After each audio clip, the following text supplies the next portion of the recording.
નમસ્કાર ખેડૂત મિત્રો, તમને હાલ જે હું વેલો બતાવવા જઈ રહ્યો છું એ ખૂબ જ ચમત્કારિક અને આયુર્વેદિકમાં ખૂબ જ મહત્ત્વનું સ્થાન ધરાવતો વેલો છે.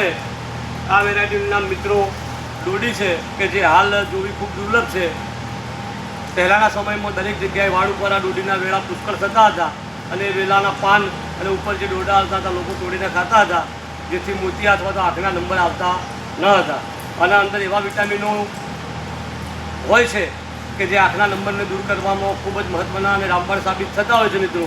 તો આ દોડીનો પ્લાન્ટ હાલ તો લગભગ ક્યાંય જોવા મળતો નથી. પહેલાં ચોમાસાની સિઝનમાં સ્વયંભૂ આ રોપા વાડો ઉપર તમને જોવા મળતા હતા અને નાના ભૂલકાઓ અને મોટા માણસો પણ આ દોડીના પત્તા અને એના ઉપર જે ડોડા આવતા હતા એનું સેવન કરતા હતા. એટલે મોટાભાગે પહેલાંના સમયમાં લોકોને નંબર ખૂબ ઓછા આવતા હતા.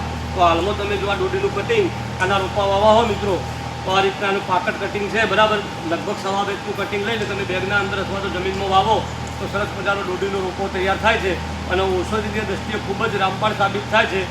આંખોની સાથે સાથે ચામડીના વિવિધ રોગોની અંદર પણ આનો ખૂબ ઉપયોગ થતો હોય છે અને શરીરમાં ઘણા એવા વિટામિનોની કમી હોય તો દોડી પૂરી કરતી હોય છે.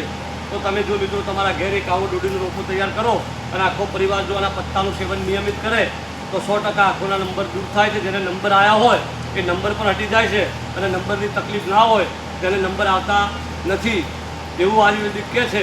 તો તમે મિત્રો જો આ દોડીનો રોપો તૈયાર કરો તો આખા પરિવાર માટે ખૂબ સારું છે.